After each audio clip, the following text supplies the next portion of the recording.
Hello dear student, this is Shivam Sharma. Welcome back to my channel. आज आपके लिए लेकर आया हूं बहुत ही फैंटास्टिक क्वेश्चंस और ये चैप्टर है पॉलिनोमियल का, जो कि क्लास 9th के लिए है। इस चैप्टर में बेटा हम डिस्कस करने वाले हैं कि जो भी एक्सप्रेशंस दिए गए हैं, क्या आप उनको जान पाएंगे कि वो पॉलिनोमियल हैं या नहीं। तो सबसे पहले हम समझते हैं कि ऐसे एक्सप्रेशंस किस टाइप के हैं और उनको हमें पहचानना कैसे होता है। तो बेटा दिए गए एक्सप्रेशन में लिखा हुआ है x square minus 5x plus 2। तो बेटा जब भी किसी एक्सप्रेशन पर अगर पावर आ जाती है आपके पास integral non negative integral power, case में आप बोल सकते हैं वो पूरी तरह से पॉलिनोमियल है। तो आप इसको चेक करें। पहले यहाँ पर देखिए नंबर आ रहा है पावर में 3, यहाँ पे पावर आ रही 1 और यहाँ पर पावर आ रही 0। ये तीनों के तीनों नंबर जो हैं वो आपके इंटीग्रल पावर में कन्वर्ट हो रहे हैं, इसलिए आप उनको बोल सकते हैं आसानी से कि ये जो दिया गया एक्सप्रेशन है ये पूरी तरह से आपका पॉलिनोमियल में है। और आगे इसमें बोला जा रहा है कि अगर ऐसा कोई पॉलिनोमियल वाला पार्ट मिल जाए तो आप उसकी डिग्री बताएंगे। डिग्री बताने के लिए आपको करना क्या होगा, इन सभी की पावर में जो हाईएस्ट पावर होती है उसको आप चूज कर देंगे। तो जरा देखिए यहाँ पर पावर आ रही है 3, यहाँ पर पावर आ रही है 1 और यहाँ पर पावर आ रही है 0। तो इसलिए आप बोल पाएंगे degree of polynomial is equal to 3। Second वाले पार्ट में देखते हैं। इसमें मेंशन किया गया y square plus under root 3 times of y minus root 5। तो आप नोटिस करेंगे कि यहाँ y की पावर 2 आ रही है, ये वाला रूट में है नंबर, इसलिए y की पावर सिंगल है, यहाँ पर y अवेलेबल नहीं है, इसलिए इसकी वैल्यू हो गई बेटा 0। तो यहाँ पर आप भी इसको लिख पाएंगे कि ये वाला भी आपका जो एक्सप्रेशन है वो पूरी तरह से आपका पॉलिनोमियल है, क्योंकि उसके ऊपर भी जो पावर बन रही है वो नॉन नेगेटिव इंटीग्रल पावर है। और इसकी अगर बात करते हैं इसके डिग्री ऑफ पॉलिनोमियल की, तो डिग्री ऑफ पॉलिनोमियल में हाईएस्ट पावर देखी जाएगी जो भी उस एक्सप्रेशन पे अवेलेबल होगी। तो बेटा सबसे बड़ी पावर क्या रखी हुई है 2। तो आपके इस क्वेश्चन पे आंसर आ जाएगा degree of polynomial that is 2। अब बात करते हैं थर्ड नंबर पार्ट पे। बेटा यहाँ लिखा है 2 under root of x plus 7। Third number part पे बेटा यहाँ लिखा है 2 under root of x plus 7। तो आप नोटिस करेंगे कि यहाँ पर जो x की पावर आ रही है इसको आप दोबारा से नोट डाउन कर देंगे। तो x की पावर आ जाएगी 1/2 प्लस 1 में 7। तो x की पावर बेटा जो है वो 1/2 आ रही है। 1/2 तो इंटीजर में आता नहीं है, तो इसका मतलब क्या निकला कि ये वाला क्वेश्चन आपका जो है वो आपका पॉलिनोमियल की कैटेगरी में नहीं है। और अगर ये पॉलिनोमियल नहीं है तो इसकी हम डिग्री भी नहीं निकाल पाएंगे। अब बात करते हैं नेक्स्ट नंबर पे। तो बेटा इसमें केवल एक नंबर रखा हुआ है, इसका मतलब है कि ये वाला आपका जो पॉलिनोमियल है ये कांस्टेंट पॉलिनोमियल का पार्ट है ये। और कांस्टेंट पॉलिनोमियल आसानी से बन गया तो इसको तो लिखा जा सकता है कि पॉलिनोमियल है। और इसकी अगर डिग्री ऑफ पॉलिनोमियल कोई पूछेगा तो कांस्टेंट पॉलिनोमियल की डिग्री ऑफ पॉलिनोमियल बेटा हमेशा होती है 0। आपने पुराने लेक्चर पूरे देखे होंगे तो आपको ये सारी बातें समझ में आ रही होंगी। अगर आपको नहीं पता तो जरूर आप इसको चेक करें और आई बटन पर क्लिक करके आप इस पूरी सीरीज को आराम से देख सकते हैं।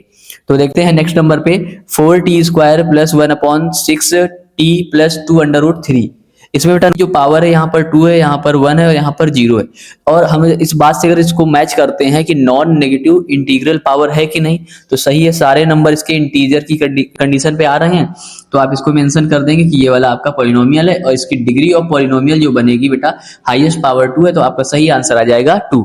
अब मिलते हैं इसी के नेक्स्ट वाले में 5 प्लस 5/x स्क्वायर प्लस 1।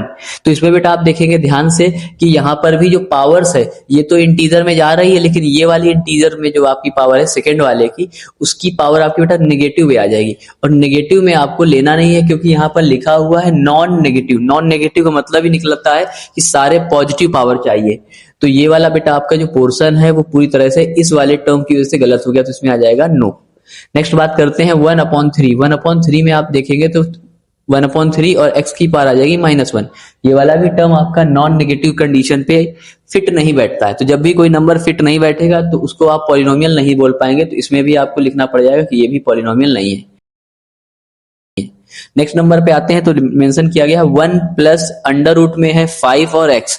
तो 5 भी अंडर रूट में आ रहा है और x भी अंडर रूट में आ रहा है। अगर रूट केवल एक नंबर पे होता तो आप आसानी से चेक कर सकते थे, लेकिन यहाँ तो रूट दोनों पे आ रहा है, तो इसको आप रीराइट करेंगे तो बन जाएगा under root of 5 and under root of x। और x का अगर अंडर रूट लगता है तो इसका मतलब होता है बेटा पावर उसकी 1/2 है। तो अगर पावर 1/2 है तो आपका वो इंटीजर से ही बाहर हो गया, और जब इंटीजर से बाहर हो गया तो इस कंडीशन को भी हम फाइनल कर सकते हैं कि ये वाली एक्सप्रेशन भी आपकी पॉलिनोमियल नहीं है। नेक्स्ट नंबर पे बात करते हैं, यहाँ पर पावर लिखी 1/4 एक्स की पावर -2 प्लस 3x प्लस 5।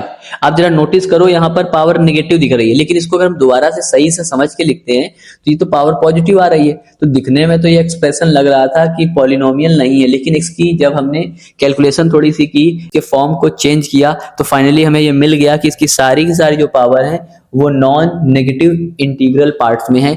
तो इस वजह से इसको हम लोग मेंशन कर देंगे कि ये पूरी तरह से आपका एक पॉलिनोमियल का हिस्सा है। और अगर ये पॉलिनोमियल है तो क्वेश्चन के अकॉर्डिंग बोला गया है इसकी डिग्री बताएंगे। तो आप काउंट करें, यहाँ पे डिग्री 2 है, यहाँ पर डिग्री 1 है और यहाँ पर 0 है। तो हाईएस्ट जो होती है डिग्री वही वाली आपको यूज करनी होगी। तो इस पूरे पॉलिनोमियल की जो डिग्री बनेगी वो आ जाएगी बेटा 2।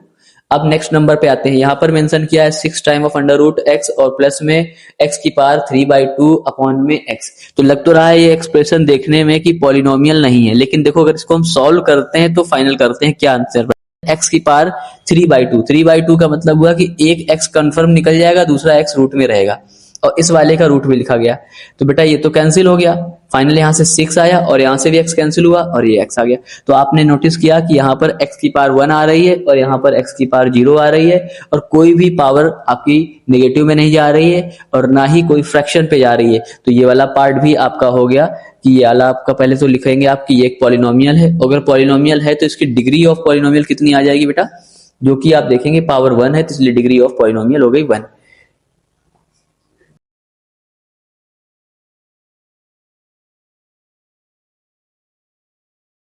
Classify the following as constant, linear, quadratic, cubic and quartic polynomial. तो ये 4 टाइप के पॉलिनोमियल आपको हमने प्रीवियस लेक्चर में डिस्कस किए थे, तो उन्हीं को आपको क्लासिफाई करना है। यहाँ पर भी टोटल आपके पास 10 एग्जांपल्स लिए गए हैं और उनको आप अच्छे से समझेंगे। तो सबसे पहला पार्ट दिया गया है x माइनस एक्स क्यूब। वैसे इसमें टर्म्स तो 2 हैं, लेकिन इसमें पावर चेक करोगे, एक 1 मिल रही है, एक पावर 3 मिल रही है। ओवरऑल जो हाईएस्ट इस पावर में जा रहा है, डिग्री ऑफ पॉलिनोमियल इस क्वेश्चन की है वो 3, और जब 3 डिग्री हो जाती है तो पॉलिनोमियल बन जाती है क्यूबिक पॉलिनोमियल। तो अगले वाले पार्ट में दिया गया है कि डिग्री ऑफ पॉलिनोमियल, आप इसको ध्यान से लिखेंगे तो यहाँ पर x की पावर 1 मिल रही है, यहाँ x की पावर 0 मिल रही। अगर 1 पावर है और 0 पावर है तो आपको बड़ी मिल जाएगी 1 पावर, इससे यहाँ से नाम बन जाएगा इसका लीनियर पॉलिनोमियल। नेक्स्ट नंबर बेटा बात करते हैं थर्ड पार्ट में y की पावर 4 माइनस वाई। डिग्री यहाँ से काउंट करेंगे 4 और यहाँ पर डिग्री है 1। 4 और 1 में जो डिग्री आती है वो बड़ी मिल जाएगी आपको 4, तो इसलिए डिग्री ऑफ पॉलिनोमियल इस क्वेश्चन की आ जाएगी 4। और जब 4 अगर डिग्री होती है तो उस इक्वेशन का नाम होता है या उस पॉलिनोमियल का नाम होता है क्वार्टिक पॉलिनोमियल। तो यह वाला आपका आंसर मिल जाएगा quartic polynomial. Next number part की अगर बात करते हैं फोर्थ में कि y plus y square plus 4, y में पावर 1 है, सेकंड वाले स्क्वायर पे लगा है पावर 2 है और ये कांस्टेंट टर्म है। तो यहाँ पर 1, 2 और 0 पावर है, जो कि बताएगा आपको डिग्री ऑफ पॉलिनोमियल हो जाएगी यहाँ से 2। और अगर डिग्री ऑफ पॉलिनोमियल 2 है तो आपको लिखना पड़ेगा कि ये इक्वेशन आपकी हो गई क्वाड्रेटिक। ये हो गया क्वाड्रेटिक पॉलिनोमियल। नेक्स्ट नंबर बात करते हैं 5 में एक ही टर्म दिया है लेकिन पावर इसकी 3 है, तो हमको यहाँ लिखना पड़ेगा डिग्री ऑफ पॉलिनोमियल जो है यार ये 3, और इस वजह से इसका नाम हो जाएगा क्यूबिक पॉलिनोमियल। यहाँ पर आप देखेंगे एक ही वैल्यू रखी है वो 0 मिलेगी, डिग्री ऑफ पॉलिनोमियल हो जाएगी 0, आपकी कांस्टेंट पॉलिनोमियल। तो ये वाला टर्म जो आपका बना बेटा कांस्टेंट पॉलिनोमियल। अब बात करते हैं 7th पार्ट की। 7th पार्ट में मेंशन किया गया है टी स्क्वायर। यहाँ से डिग्री आप निकाल पाएंगे, डिग्री ऑफ पॉलिनोमियल बन जाएगी 2 की क्वाड्रेटिक पॉलिनोमियल। तो ये बन गया अपना क्वाड्रेटिक पॉलिनोमियल। नेक्स्ट नंबर बेटा बात करते हैं, यहाँ लिखा है x और प्लस में 2, और x की अगर देखा जाए तो वैल्यू 1 हो जाएगी पावर, और 2 के पास कोई भी x नहीं है, कोई वेरिएबल नहीं, तो इसकी डिग्री हो जाएगी 0। तो दोनों की डिग्री को आप नोटिस करेंगे तो आपको मिलेगी हाईएस्ट डिग्री है 1, तो डिग्री ऑफ पॉलिनोमियल बेटा मिल जाएगी यहाँ से 1 इक्वेशन या लीनियर पॉलिनोमियल। ठीक है जी। आगे बात करते हैं 5t माइनस अंडर रूट 7। 5 का मल्टीपल है t और इसकी पावर 1 है, 7 का मल्टीपल कुछ भी नहीं है, मतलब इसके पास डिग्री 0 है। तो ओवरऑल जो डिग्री बनी वो कहलाएगी आपकी डिग्री ऑफ पॉलिनोमियल, और जो कि यहाँ निकल रही 1। जब भी बेटा पॉलिनोमियल की डिग्री 1 आती है तो वो पॉलिनोमियल आपकी हो जाती है लीनियर पॉलिनोमियल। तो लीनियर पॉलिनोमियल का ये भी एक बेस्ट एग्जांपल रहा। अगला नंबर देखते हैं, last part, x minus x cube plus 4। यहाँ पर x की पावर 1 मिलेगी, यहाँ पर 3 मिलेगी और यहाँ पर 4। आपको देखना होता है हमेशा हाईएस्ट वैल्यू। तो हाईएस्ट वैल्यू इस पूरे पार्ट में क्या मिली बेटा, 4। तो इसमें आपका बन जाएगा डिग्री ऑफ पॉलिनोमियल जो कि है 4। और 4 पॉलिनोमियल अगर डिग्री होती है तो उसका नाम होता है क्वार्टिक पॉलिनोमियल। तो ये वाली आपकी इक्वेशन बन जाएगी क्वार्टिक पॉलिनोमियल। बच्चों आपको ये वीडियो कैसा लगा इसको कमेंट सेक्शन में जरूर बताएं और इसको ढेर सारा शेयर करें, अपना प्यार मेंशन करें अपने कमेंट बॉक्स में। मिलते हैं नेक्स्ट वीडियो में।